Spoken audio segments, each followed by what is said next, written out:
हमने देखा ओव्यूल का स्ट्रक्चर और उसके बारे में सारी डिटेल। अब हम देखेंगे कि मेगा स्पोरोजेनेसिस होता क्या है। मेगा स्पोरोजेनेसिस, ठीक है, the process of formation of mega spore from mega spore mother cell, ठीक है। तो इसको मेगा स्पोर मदर सेल से मेगा स्पोर की फॉर्मेशन को क्या बोल रहे हैं, मेगा स्पोरोजेनेसिस। जेनेसिस मतलब होता है किसी चीज की formation,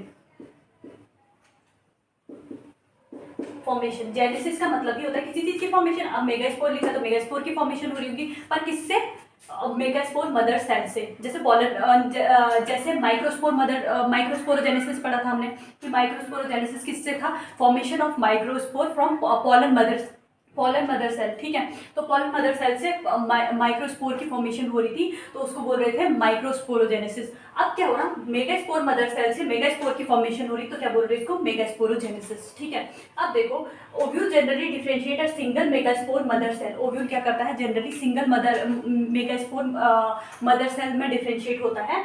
and in the micropylar region of the nucleus, हमें पता है कौन से रीजन में, माइक्रोपाइलर एंड रीजन में, ठीक है। जहाँ पे क्या कहते हैं, माइक्रोपाइलर रीजन कौन सा था, जिसमें जो इंटेग्यूमेंट ओवरलैप नहीं कर रहे थे, मतलब एनसर्कल नहीं कर रहे थे किसको, न्यूसेलस को, ठीक है। अब देखो ये मेगास्पोर मदर सेल क्या होता है, माइटोटिकली डिवाइड होता है, ठीक है। इसमें क्या, सॉरी, मियोटिक डिवीजन होता है।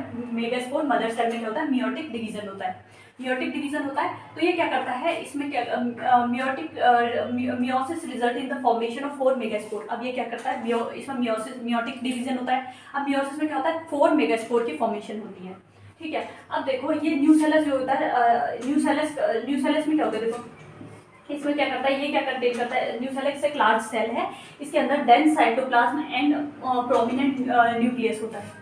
न्यूसेलस क्या है, एक लार्ज सेल है जिसके अंदर क्या है, डेंस साइटोप्लाज्म है और एक और क्या है, प्रोमिनेंट न्यूक्लियस, ठीक है। अब देखो ये मेगास्पोर मदर सेल जो होता है ये मियोटिकली डिवाइड होता है और ये क्या करता है, मियोटिकली डिवाइड होता है। और जो जब मियोसिस होती है इसमें, तो ये क्या करता है, 4 मेगास्पोर बनाता है, 4 मेगास्पोर, ठीक है। अब 4 मेगास्पोर बनाता है। और न्यूसेलस क्या है, न्यूसेलस लार्ज सेल है जिसमें डेंस साइटोप्लाज्म होता है और प्रोमिनेंट न्यूक्लियस होता है, ठीक है। फीमेल गैमेटोफाइट, अभी हमने देखा हम कितने मेगास्पोर बने थे, 4 मेगास्पोर बने थे। जब मेगास्पोर मदर सेल में माइटोटिक डिवीजन हुआ था तो क्या बने थे, 4 मेगास्पोर बने थे। मियोसिस से किसकी फॉर्मेशन हुई, 4 मेगास्पोर की। अब देखो ये वो 4 मेगास्पोर है, ठीक है।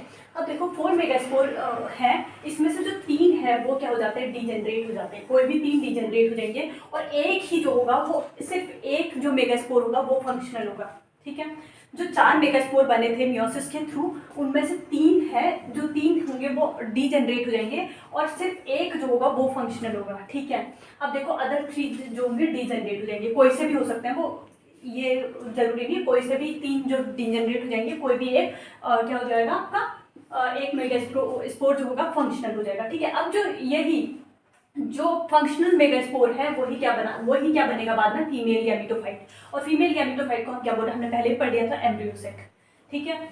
4 मेगास्पोर बनते हैं मियोसिस के थ्रू, उसमें से जो एक है वो सिर्फ एक मेगास्पोर फंक्शनल रहता है, बाकी 3 डीजेनरेट हो जाते हैं। और जो ये फंक्शनल मेगास्पोर होता है इसी को क्या बोल रहे हैं हम, फीमेल गैमेटोफाइट। और फीमेल गैमेटोफाइट किसको रिप्रेजेंट करता है, मतलब फीमेल गैमेटोफाइट को कौन रिप्रेजेंट करता है, एम्ब्रियोसेक। एम्ब्रियोसेक होता है फीमेल गैमेटोफाइट, ठीक है।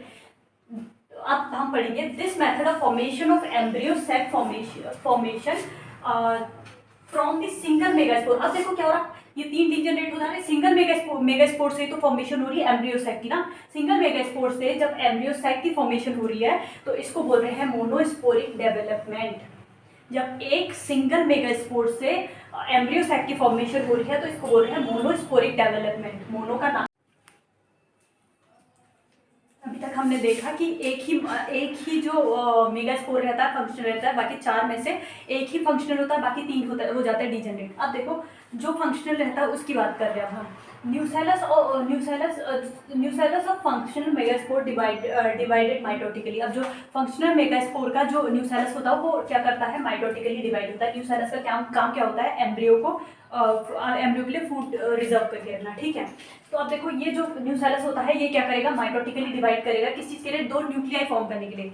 ये माइटोटिकली डिवाइड होगा 2 न्यूक्लियाई फॉर्म करने के लिए। और ये देखो ये जो 2 न्यूक्लियाई होते हैं ये ऑपोजिट फॉर्म में चले जाते हैं ऐसे, ठीक है, ऑपोजिट पोल में चले जाते हैं। और ये क्या करने के लिए ये ऑपोजिट पोल में क्यों जाते हैं, क्योंकि फॉर्म 2 न्यूक्लिएट एम्ब्रियो, इनको 2 न्यूक्लिएट एम्ब्रियो फॉर्म करनी होती है, इसलिए ये ऑपोजिट पोल में चले जाते हैं। अब देखो ये ऑपोजिट पोल में चले गए, अब ये 2 न्यूक्लिएट एम्ब्रियो बन गया। देखो ये एम्ब्रियो का स्ट्रक्चर है और इसमें दो न्यूक्लिएट एम्ब्रियो बन गया। ठीक है, अब देखो ये क्या होता है, 2 सबसीक्वेंशियल माइटोटिक डिवीजन। इसमें फिर से 2 सबसीक्वेंशियल माइटोटिक डिवीजन हो गए। फिर देखो दो न्यूक्लियर थे, 2 के 4 हो जाएंगे, माइटोटिक डिवीजन से 2 के 4 हो गए और इस 2 के भी 4 हो गए। तो मतलब पूरे 2 के सॉरी इस एक के 2 हो गए और इस एक के 2 हो गए। ठीक है, तो मतलब 2 के 4 हो गए, टोटल 4 हो गए। हाँ, तो देखो 2 से 4 बन गए। अब ये फिर से इसमें माइटोटिक डिवीजन हुआ। इसने बोला 2 सबसीक्वेंशियल माइटोटिक डिवीजन होता है। तो देखो 2 सब सीक्वेंशियल माइटोटिक डिवीजन में एक तो हो गया, 2 से 4 बन गए। अब एक और होना बाकी है, तो 2 से 4 से क्या बन जाएंगे, 8 बन जाएंगे। ठीक है, अब देखो mitotic division are strictly free nuclear. अब देखो ये माइटोटिक डिवीजन क्या होता है, स्ट्रिक्टली फ्री न्यूक्लियर होते हैं। ठीक है, अब देखो इसने क्या किया, अब ये चार बन गए। देखो चार न्यूक्लिएट 1 सेल और 4 न्यूक्लिएट हो गए। अब इनमें क्या होगा, जो 1 सेल 4 न्यूक्लिएट में से क्या होगा, ये जो 4 में से मतलब अब कितने न्यूक्लिएट हो गए, 8 न्यूक्लिएट हो गए। ठीक है, 1 सेल 8 न्यूक्लिएट हो गए। ये 4 थे पहले, 2 से 4, 4 से 8 हो गया। अब 8 में से क्या होगा, 8 में से क्या हो गया, 4 के 8 में से 6 के बाहर से तो क्या आ जाएगी, 6 के बाहर से सेल वॉल फॉर्म हो जाएगी। ठीक है, 6 के बाहर से सेल वॉल फॉर्म हो जाएगी। और ये जो बीच में दो न्यूक्लियर बन जाएंगे, इनको बोलेंगे पोलर न्यूक्लियर। इनके बाहर से कोई वॉल फॉर्मेशन नहीं हुई। ठीक है, 6 के बाहर से वॉल फॉर्म हुई और 2 बीच में पोलर न्यूक्लियर बच गए। ठीक है, अब देखो जो ऊपर जो एक तो 2 एंड होते हैं, हमने पढ़ा था ओव्यूल के 2 एंड, एक तो माइक्रोपाइलर एंड और एक चैलेंजर एंड। ठीक है, अब देखो माइक्रोपाइलर एंड पे क्या होंगे, दो ये तीन बने थे, उसमें 2 सिनर्जी होंगे जो 3 ऑपोजिट एंड पे गए थे। ठीक है, जो 3 न्यूक्लियर जो ऑपोजिट एंड पे गए थे, उसमें से 2 सिनर्जिट है और एक एग एपरेटस। ठीक है, 2 सिनर्जिट है और एक एग सेल है, एग एपरेटस नहीं है, 2 सिनर्जिट है और एक एग सेल है। ठीक है, ये 2 सिनर्जिट और एक एग सेल मिलके क्या बना रहे हैं, एग एपरेटस। तो एग एपरेटस कौन फॉर्म करता है, क्वेश्चन आ सकता है कि एक एग सेल और 2 सिनर्जिट मिलके बनाते हैं एग एपरेटस। ठीक है, अब देखो जो सिनर्जिट है उसमें सेल्यूलर थिकनिंग आ जाती है, सिनर्जिट के नीचे सेल्यूलर थिकनिंग आ जाती है, जिसको बोल रहे हैं हम फिलीफॉर्म एपरेटस। ऐसे ये फिंगर लाइक स्ट्रक्चर दिख रहे हैं, F for finger like structure, F for filiform apparatus याद करना है, इनको बोलते हैं फिलीफॉर्म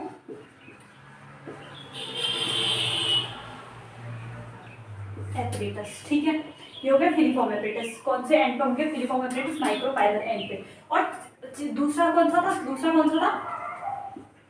चैलिस एंड। ठीक है, दूसरा चैलिस एंड। एक हो गया माइक्रोपाइलर एंड पे एक एक्सेल था और दो सिनर्जिट से ये मिलके 2 सिनर्जिट और एक एक्सेल मिलके आपका एग एपरेटस बना रहे हैं। ठीक है, 2 सिनर्जिट और एक एक्सेल मिलके एग एपरेटस बना रहे हैं।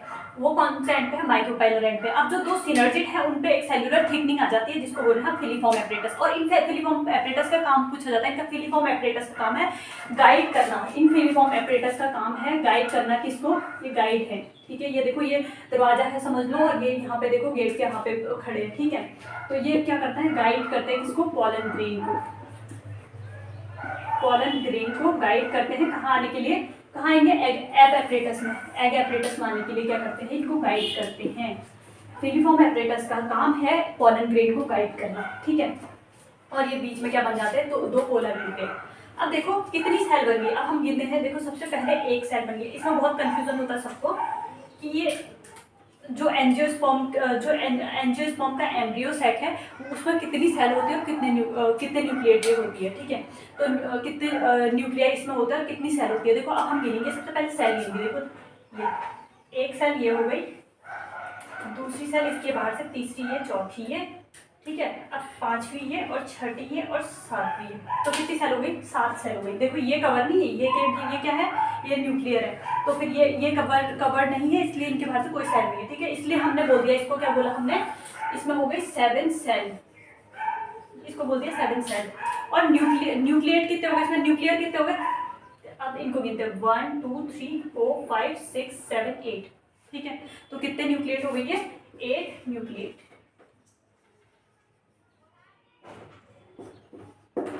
ठीक है, एक न्यूक्लिएटेड 7 सेल। जो टिपिकल एंजियोस्पर्म की सेल होती है, मतलब एंजियोस्पर्म की का एम्ब्रियो सेट होता है, उसमें 7 सेल होती है और एक न्यूक्लिएटेड